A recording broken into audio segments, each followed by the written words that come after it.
नमस्कार दोस्तों, 17 फरवरी के दिन जो आपका हिंदी का पेपर होने वाला है ना दोस्तों, उस दिन आप लोगों का ना हिंदी में 100 में 50 ऑब्जेक्टिव सही होगा। ये दोस्तों मैं आपको गारंटी देता हूँ, क्योंकि दोस्तों हिंदी में हम जितना भी ऑब्जेक्टिव बताते हैं सब बोर्ड एग्जाम में लड़ जाता है। तो अभी हम इस वीडियो में 100 ऑब्जेक्टिव क्वेश्चन बताएंगे, जिसमें से 50 लड़ जाएगा और आप आराम से 17 फरवरी के दिन अच्छे तरीके से ना हिंदी में 100 में 50 सही करके आइएगा। ठीक है, अच्छे से रट लो पूरा ऑब्जेक्टिव क्वेश्चन, इंपॉर्टेंट है 17 फरवरी के दिन के लिए। ठीक है ना, अच्छे से रट जाइए। देखिए पहला नंबर क्वेश्चन है, बिस्मिल्लाह खां को बालाजी मंदिर में शहनाई बजाने पर कितनी मेहताना मिलती थी, मतलब कि उनको मजदूरी कितनी मिलती थी। तो 8 आना मिलता था दोस्तों। ऑप्शन हमारा का बी हो जाएगा 8 आना, समझते ही होंगे आना। ठीक है, अब देखिए अगला क्वेश्चन है, यतीन्द्र मिश्र को किस पुरस्कार से सम्मानित किया गया था। यतीन्द्र मिश्र को ना इनमें से सभी पुरस्कार से सम्मानित किया गया था। राजा पुरस्कार, भारत भूषण अग्रवाल पुरस्कार, ऋतुराज सम्मान, सभी से पुरस्कृत किया गया था। ऑप्शन नंबर डी हो जाएगा। अगला क्वेश्चन है, बिस्मिल्लाह खां के पिताजी कहाँ शहनाई बजाते थे। मंदिर में बजाते थे। ऑप्शन नंबर आपका ए नंबर सही जवाब मिल जाएगा। अगला क्वेश्चन दोस्तों आपका है कि यतीन्द्र मिश्र ने गीतकार गुलजार की कविताओं का संपादन किस नाम से किया है। तो यार गुला है। ऑप्शन नंबर दोस्तों 4 का ए नंबर सही जवाब मिल जाएगा। ठीक है, 4 नंबर हो गया ना। अब दोस्तों बीच में हम आपको ना इंपॉर्टेंट सब्जेक्टिव बता देते हैं। 10 को सब्जेक्टिव क्वेश्चन पूछेगा, 5 को आपको लिखना होगा। तो जो हम आपको इंपॉर्टेंट सब्जेक्टिव बता देना, ये सब्जेक्टिव भी आपका आएगा बोर्ड एग्जाम में। तो ऑब्जेक्टिव के साथ साथ आप सब्जेक्टिव भी तैयारी करेंगे। तो देखिए सब्जेक्टिव का पहला नंबर क्वेश्चन है कि कवि की दृष्टि में ब्रह्म का निवास कहाँ होता है। तो आप इसका आंसर लिखिएगा, कवि की दृष्टि में ब्रह्म का निवास अंतःकरण में है। कवि का मानना है कि जब व्यक्ति सच्चे दिल से उस परमपिता परमेश्वर को याद करता है, तब उसका अंतःकरण प्रेम रस से आलोकित हो जाता है, उसका चित्त शांत हो जाता है। इसलिए कवि कहता है कि ईश्वर का निवास न तो किसी मंदिर मस्जिद में है और न ही किसी पाठ पूजा कर्मकांड अथवा विशेष प्रकार के वेशभूषा में है, बल्कि ईश्वर का निवास सच्चे प्रेम में है जो अंतकरण से उद्भूत होता है। ठीक है ना, तो अच्छे से इस क्वेश्चन को आप लोग याद कर लीजिए। अब देखिए अगला क्वेश्चन आपका 5 नंबर है, बिस्मिल्लाह खां के बड़े भाई का क्या नाम था दोस्तों। तो आपको याद होगा दोस्तों, बिस्मिल्लाह खां के बड़े भाई का नाम था शमसुद्दीन। ऑप्शन नंबर आपका बी नंबर सही जवाब मिल जाएगा। अगला क्वेश्चन दोस्तों, यतीन्द्र मिश्र का जन्म कब हुआ था। तो यतीन्द्र मिश्र का जन्म 1977 इसमें हुआ था। 6 नंबर क्वेश्चन का ऑप्शन सी आपका बिल्कुल सही जवाब हो जाएगा, इसे रट जाइए। 7वां नंबर क्वेश्चन है, यतीन्द्र मिश्र का जन्म कहाँ हुआ था। तो यतीन्द्र मिश्र का जन्म दोस्तों उत्तर प्रदेश, अयोध्या उत्तर प्रदेश में हुआ था। ऑप्शन नंबर आपका ए नंबर सही जवाब मिल जाएगा। ठीक है, अगला क्वेश्चन दोस्तों देखिए 8 नंबर आपका क्वेश्चन दोस्तों है। 8 नंबर क्वेश्चन क्या है। तो 8 नंबर क्वेश्चन है, बिस्मिल्लाह खां के शहनाई के साथ किस मुस्लिम पर्व का नाम जुड़ा हुआ है। तो मुहर्रम, मुहर्रम यानी कि तजिया का मेला, सुने होंगे ना नाम। तो 8 का आंसर आपका मिल जाएगा दोस्तों। ऑप्शन नंबर आपका डी नंबर मिल जाएगा। 9 नंबर क्वेश्चन है, काशी किसकी पाठशाला है। तो संस्कृत की। ऑप्शन नंबर संस्कृति की। ऑप्शन नंबर ए सही जवाब मिल जाएगा। नेक्स्ट क्वेश्चन है कि उत्पत्ति या व्युत्पत्ति की दृष्टि से शब्द के कितने प्रकार होते हैं दोस्तों।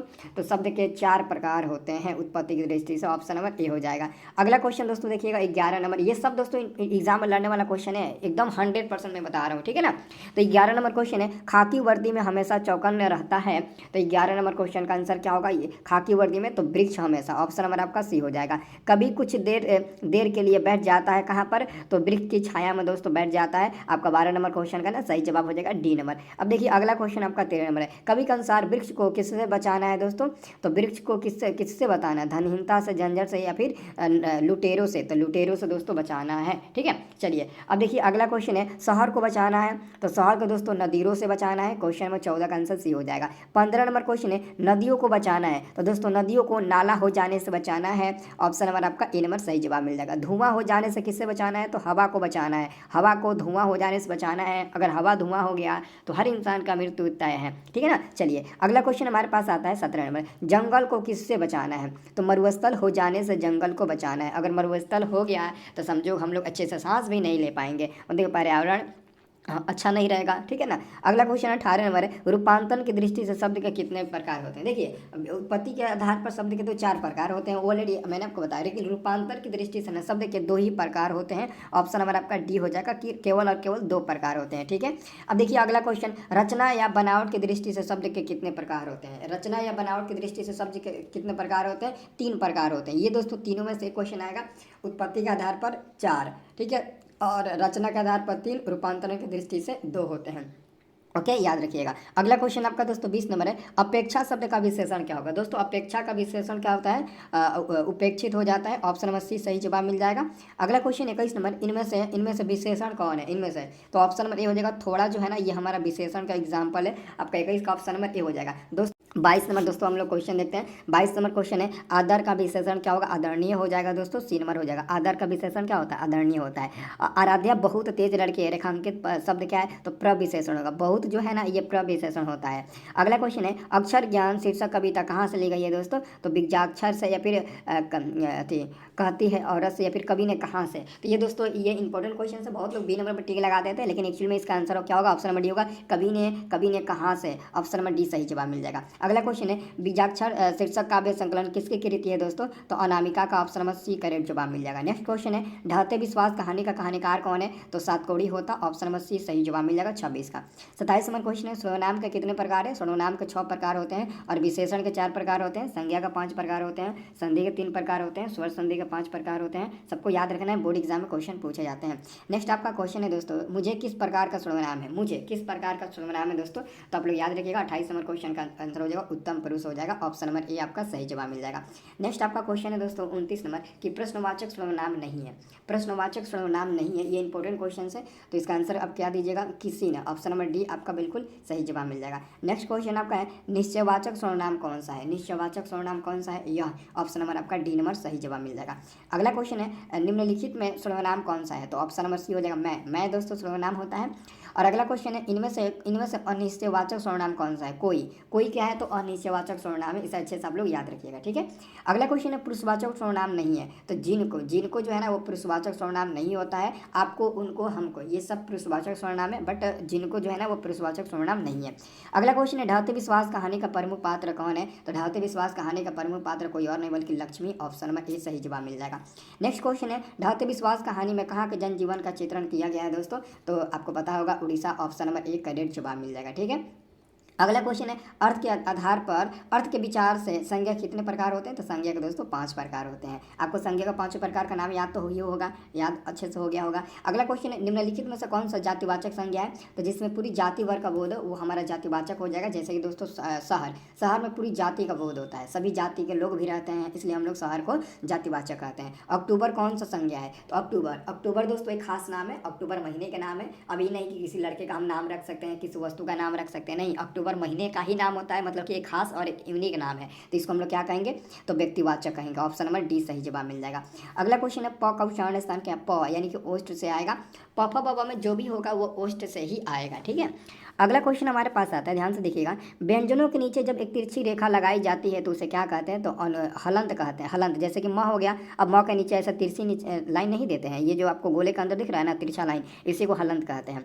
अगला क्वेश्चन है, स्वर के उच्चारण में लगने वाले समय के आधार पर स्वर्ण वर्ण के कितने भेद होते हैं दोस्तों? तो स्वर्ण वर्ण के 3 भेद होते हैं, ठीक है।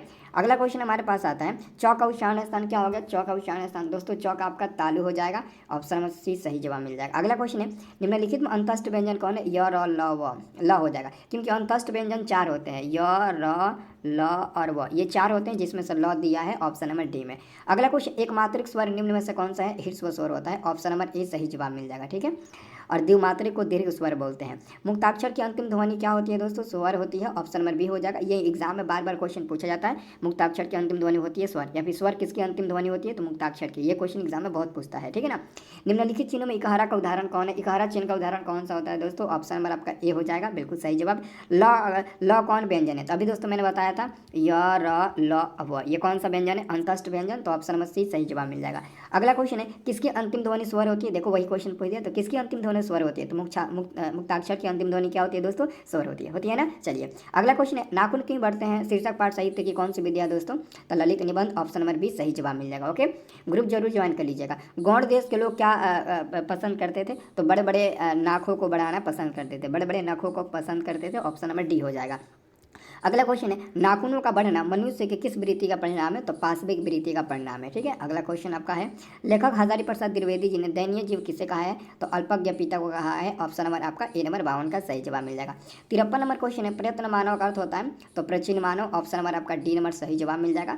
नेक्स्ट आपका दोस्तों क्वेश्चन है, नाखून का इतिहास किस पुस्तक में मिलता है? तो नाखून का इतिहास काम सूत्र में मिलता है, ऑप्शन नंबर आपका दोस्तों ए नंबर बिल्कुल सही जवाब हो जाएगा, काम सूत्र में मिलता है। इंपॉर्टेंट क्वेश्चन है, इसे आप लोग याद रखिएगा। अगला क्वेश्चन आपका है 55 नंबर दोस्तों, ये क्वेश्चन आपका 55 नंबर है कि हजारी प्रसाद द्विवेदी जी ने DELED की उपाधि किस विश्वविद्यालय से उन्होंने किया था?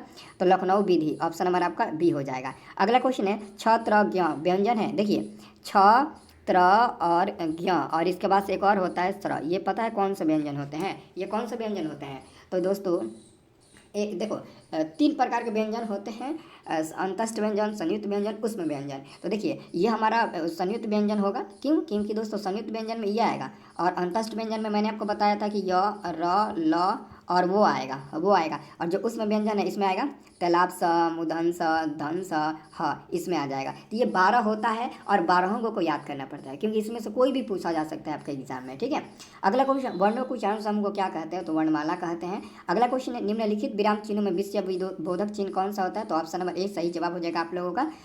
अगला क्वेश्चन है, ढहते विश्वास कहानी में किस नदी का चर्चा किया गया है? तो महानदी ऑप्शन नंबर दोस्तों आपका ए नंबर 59 का बिल्कुल सही जवाब मिल जाएगा। अगला क्वेश्चन आपका है, ढहते विश्वास किस भाषा से अनुदित है? तो उड़िया भाषा ऑप्शन नंबर सी करेक्ट जवाब मिल जाएगा। लक्ष्मी के बड़े लड़के का क्या नाम था? यच्युत। लक्ष्मी के बड़े लड़के का नाम दोस्तों यच्युत था, ऑप्शन नंबर सी सही जवाब हो जाएगा। ढहते विश्वास कहानी किस लेखक द्वारा अनुदित है? ढहते विश्वास कहानी किस लेखक द्वारा अनुदित है? तो राजेंद्र प्रसाद मिश्र, ऑप्शन नंबर दोस्तों ए नंबर सही जवाब मिल जाएगा। अगला क्वेश्चन, लक्ष्मी के कितने लड़के थे? दोस्तों लक्ष्मी के 2 लड़के थे, 2 लड़के 2 लड़कियां। तो ऑप्शन नंबर आपका बी हो जाएगा, लक्ष्मी के 2 लड़के थे और 2 लड़कियां। अगला क्वेश्चन आप ध्यान से देखिएगा कि तुरई के फूल की तरह खिलखिलाकर हंसते लोग सहसा मुस्सा गए, यह पंक्ति किस कहानी की है? तो ढहते विश्वास दोस्तों आंसर आपका डी नंबर मिल जाएगा। अगला क्वेश्चन है, लक्ष्मण कहाँ नौकरी करता था? तो कोलकाता में दोस्तों, 65 का ऑप्शन नंबर ए आपका सही जवाब मिल जाएगा, कोलकाता में नौकरी करता था। ठीक है ना। लक्ष्मण के पति का क्या नाम था? तो लक्ष्मण के पत्नी का नाम था दोस्तों लक्ष्मी, ऑप्शन नंबर ए सही जवाब मिल जाएगा। अगला क्वेश्चन है 67 नंबर कि पड़ोस का पढ़ाकू लड़का का क्या नाम था? तो पड़ोस का पढ़ाकू लड़का दोस्तों गुणनिधि था, जो कटक में पढ़ाई करता था, बहुत ही पढ़ने में तेज भी था। हीराकुंड बांध किस नदी पर बना है दोस्तों? तो हीराकुंड बांध जो है ना वो महानदी पर बना है, ऑप्शन नंबर ए आपका सही जवाब हो जाएगा, अच्छे से याद कर लीजिए। अगला क्वेश्चन है दोस्तों, अक्षर ज्ञान किसकी रचना है? अनामिका, ऑप्शन नंबर आपका दोस्तों डी हो जाएगा। अक्षर ज्ञान पाठ के लेखक कौन है? तो अनामिका, ऑप्शन नंबर डी हो जाएगा। अनामिका किस काल की कवियत्री है दोस्तों? समकालीन काल की कवियत्री है। 70 नंबर क्वेश्चन का दोस्तों सी नंबर आपका सही जवाब हो जाएगा। वीडियो को लाइक कर दीजिए दोस्तों, और चैनल को सब्सक्राइब कर लीजिए अगर नहीं किए हैं तो। हम आपको सब एग्जाम में लड़ने वाला क्वेश्चन बताएंगे, बस याद करते चलिए। उपसर्ग का प्रयोग होता है, तो बताइए उपसर्ग का प्रयोग कहाँ होता है? तो उपसर्ग का प्रयोग किसी भी शब्द के पहले होता है, तो शब्द के प्रारंभ में यानी कि पहले होता है। प्रारंभ मतलब होता है पहले, तो ऑप्शन नंबर ए हो जाएगा। प्रख्यात में कौन सा उपसर्ग है दोस्तों? प्र हो जाएगा, ऑप्शन नंबर आपका डी हो जाएगा। ठीक है, अगला क्वेश्चन है, बेईसाफी में कौन सा उपसर्ग है? बेईसाफी में कौन सा उपसर्ग है? तो ऑप्शन नंबर आपका दोस्तों हो जाएगा डी नंबर होगा, क्या हो जाएगा? ईसाफी, बेईसाफी है ना, तो बे होगा, केवल बे होगा। बेईसाफी में आपका बे उपसर्ग ईसाफी, ऑप्शन नंबर केवल ए होगा। देखो बहुत कंफ्यूज है, ई भी आ गया, लेकिन दोस्तों एक्चुअली में बे ही होना चाहिए। बेईसाफी, ईसाफी अलग हो जाएगा, बे अलग हो जाएगा। ठीक है, अगला क्वेश्चन आपका है, प्रतिकूल में कौन सा उपसर्ग है? तो प्रति हो जाएगा, प्रति प्लस कुल, प्रतिकूल। अगला क्वेश्चन है प्रख्यात में, ये तो दोस्तों ऑलरेडी मैंने आपको बता दिया, 2 बार आ गया। अगला क्वेश्चन, अनुवाद में कौन सा उपसर्ग? अनुवाद में अनुपसर्ग हो जाएगा, ऑप्शन नंबर आपका बी नंबर बिल्कुल सही जवाब मिल जाएगा। अगला क्वेश्चन आपका है 77 नंबर कि व्यवस्था से पूर्व कौन सा उपसर्ग लगाए कि उसका अर्थ विपरीत हो जाए? व्यवस्था, तो व्यवस्था ये जो आपका शब्द है ना व्यवस्था, अगर दोस्तों इसमें हम अगर अ लगा दें तो इसका अर्थ उल्टा हो जाता है, अव्यवस्था, तो अ लगा दीजिए, ऑप्शन नंबर ए। अगला क्वेश्चन है, निस्तेज में कौन सा उपसर्ग है? तो ऑप्शन नंबर सी हो जाएगा, निस होगा, लेकिन स में हलंत लगेगा, क्यों? क्योंकि आधा स है इसलिए। अगला क्वेश्चन है, निर्वाह में कौन सा उपसर्ग है? तो निर होगा, लेकिन इसमें भी दोस्तों आपका हलंत लगेगा, इसमें भी हलंत लगेगा, लेकिन यहाँ पर नहीं लगा हुआ है हलंत, तो आप अपने मन से हलंत लगा दीजिएगा, हलंत होगा। ठीक है, बिना हलंत के दोस्तों आंसर ही नहीं होगा, मिस्टेक हुआ है, यहाँ पर हलंत होगा। ठीक है, ऑप्शन नंबर आपका सी हो जाएगा। अगला क्वेश्चन आपका है 80 नंबर कि पतंजलि का मूल नाम क्या था? पतंजलि का मूल नाम था गोसाई दत्त, ऑप्शन नंबर क्या हो जाएगा दोस्तों? ऑप्शन नंबर ए आपका सही जवाब हो जाएगा, अच्छे से याद रखिएगा। ठीक है ना, पतंजलि जीवन विकासनी किसे कहा है? अपनी माता को, अपने पिता को, या फिर अपने भारत माता को जीवन निवासनी विकासनी सुमित्रानंदन पंत, हाँ सुमित्रानंदन पंत है ना। चलिए इसका आंसर क्या होगा? ऑप्शन नंबर आपका हो जाएगा आंसर। ठीक है, चलिए अब देखिए अगला क्वेश्चन, जैसे कि अभी मैंने आपको एक क्वेश्चन सब्जेक्टिव बताया था, अब उसी में दोस्तों आपको दूसरा नंबर सब्जेक्टिव क्वेश्चन है कि कवि किस तरह बंगाल में लौटने की लौट कर आने की बात करता है? कवि किस तरह बंगाल में लौट कर आने की बात करता है? तो उत्तर लिखिएगा कि कवि वैसे बंगाल में एक दिन लौट कर आने की बात करता है जहाँ धान के खेत कल कल करती नदियाँ बहती हो, यानी जो प्राकृतिक श्री संपदा से संपन्न हो। ये आप इतना आंसर लिख दीजिएगा, बस इतना ही लिखना है। ये क्वेश्चन आने वाला है, इसमें से अगर एक भी क्वेश्चन आपको नहीं याद होता है ना, या फिर नहीं याद होगा, उसको याद कर लेना, देख लेना, बोर्ड एग्जाम में हर एक क्वेश्चन टकराएगा। ठीक है, अच्छे तरीके से याद जरूर कर लीजिएगा। जाएगा। अगला क्वेश्चन है, बेटे के आंसू कब आते हैं और क्यों? तो बेटे के आंसू तब आते हैं जब माँ बेटे अर्थात अंग का सही सही उच्चारण नहीं कर पाते हैं। तात्पर्य यह है कि जब व्यक्ति जीवन की कठिनाइयों से उब जाता है तो उसे अपने लक्ष्य की प्राप्ति में संदेह जान पड़ता है तथा तब उद्विग्नतावश आंखों में आंसू आ जाते हैं, अथवा ऐसे कहे कि निराश की स्थिति में उत्पन्न होने के कारण आंसू आ जाते हैं। ठीक है ना। बस अगला क्वेश्चन, अति सुदो स्नेह को मारक शीर्षक सवैया सवैया किसकी रचना है? तो घनानंद। घनानंद होगा ना, क्योंकि दोस्तों घनानंद किस भाषा में सिद्ध है? सवैया छंद में। तो आंसर आपका क्या होगा? आंसर भी आपका घनानंद भी ही होगा। ये बोर्ड एग्जाम में क्वेश्चन पूछा है। घनानंद किस भाषा के कवि थे? तो ब्रज भाषा, ऑप्शन नंबर ए हो जाएगा। घनानंद किस भाषा के आमिर मुंशी का काम करते थे? तो मोहम्मद सारंगीले, ऑप्शन नंबर आपका सी हो जाएगा। सुजान रसखान किसकी रचना है? तो घनानंद जी का हो जाएगा। सुजान रसखान, तो घनानंद जी का हो जाएगा, ऑप्शन नंबर ए सही जवाब मिल जाएगा। अगला क्वेश्चन है दोस्तों, सुमित्रानंद पंत का जन्म कब हुआ था? सुमित्रानंद पंत का जन्म कब हुआ था? यह दोस्तों आप लोगों से क्वेश्चन पूछा गया है कि इनका जन्म कब हुआ था। ठीक है, ऑप्शन नंबर क्या हो जाएगा? 1900 ईस्वी में, ए नंबर हो जाएगा। ठीक है, सुमित्रानंद पंत जी के माता जी का नाम पूछा गया। तो सुमित्रानंद पिताजी सॉरी उनके माता जी का नाम था सरस्वती देवी, ऑप्शन नंबर दोस्तों आपका ए नंबर सही जवाब मिल जाएगा। नेक्स्ट क्वेश्चन है, पंत जी ने हाई स्कूल की शिक्षा कहाँ से किया था? दोस्तों इनका जन्म हुआ था उत्तराखंड में, और हाई स्कूल यानी कि 8वीं 9वीं 10वीं का पढ़ाई इन्होंने अपने ही राज्य से किया होगा, यानी कि हरिद्वार में। ठीक है, और आगे की परीक्षा के लिए मतलब कि हाई स्कूल की परीक्षा के बाद आगे की पढ़ाई के लिए उन्होंने इलाहाबाद आया था। ठीक है, पतंजलि के पिताजी का क्या नाम था दोस्तों? तो गंगादत्त, ऑप्शन नंबर ए हो जाएगा। और पतंजलि का निधन कब हुआ था? तो निधन हुआ था 1977 ईस्वी में। आपको याद करना है दोस्तों, इनका निधन कब हुआ था? 1977 ईस्वी में। तो अरे यार ये तो 1977 बहुत जगह ऑप्शन में दिया है, यहाँ पर ध्यान से देखिएगा। 1977 अगर आप देखेंगे तो यहाँ पर बहुत जगह दिया है, लेकिन आपको कोई दिक्कत नहीं है। 28 दिसंबर 28 दिसंबर नहीं दिया है। अगर 28 दिसंबर नहीं दिया है ना, देखिए ऑलरेडी 28 दिसंबर नहीं दिया है तो 29 दिसंबर टिक लगाइएगा, क्योंकि 28 के जस्ट बाद 29 आता है। ठीक है, क्योंकि बुक में हमको लगता है ना, देखो ऑलरेडी जो पुराने कवि है ना, उनका डेट वोट में जन्म में थोड़ा इधर उधर हो जाता है, क्योंकि एक्यूरेट नहीं पता होता है। ठीक है ना, तो ऑलरेडी किताब में 28 दिया है, लेकिन यहाँ पर ऑप्शन में जब 28 नहीं दिया है तो एक्चुअली में 29 होगा। ठीक है, चलिए इसको याद रखिएगा। अगला क्वेश्चन है, पतंजलि का अंतिम काव्य क्या है? ये बहुत ही इंपॉर्टेंट क्वेश्चन है, आपके बोर्ड एग्जाम में कई बार पूछा गया है कि पतंजलि का अंतिम काव्य क्या था। ओके, तो इसका देखिए, लोकायन, वीणा है, महापलव युगपथ है, और यहाँ पर दर्शन शास्त्र है। हमको तो इस क्वेश्चन में डाउट लग रहा है जी, वीणा हो जाएगा। वीणा उनकी अंतिम रचना थी, वीणा, ऑप्शन नंबर सी हो जाएगा। अगला क्वेश्चन है, भारत माता के संबंध में क्या सही है? तो ग्रामवासिनी, क्योंकि भारत माता अपने ही घर में ग्रामवासिनी है। ठीक है, अगला क्वेश्चन है, भारत माता शीर्षक कविता किस कवि की रचना है? तो सुमित्रानंद पंत जी हो जाएंगे। ठीक है, हाँ इसमें इतना ही क्वेश्चन है दोस्तों, 100 क्वेश्चन पूरा हो जाता, लेकिन बीच में सब्जेक्टिव क्वेश्चन आपका आ गया। ठीक है, तो अच्छे तरीके एकदम रट जाइए, इस क्वेश्चन का एकदम रट जाना है अच्छे तरीके से, सभी क्वेश्चन का आप लोग रट जाइएगा। ठीक है, इंपॉर्टेंट है एक एक क्वेश्चन बोर्ड एग्जाम के लिए।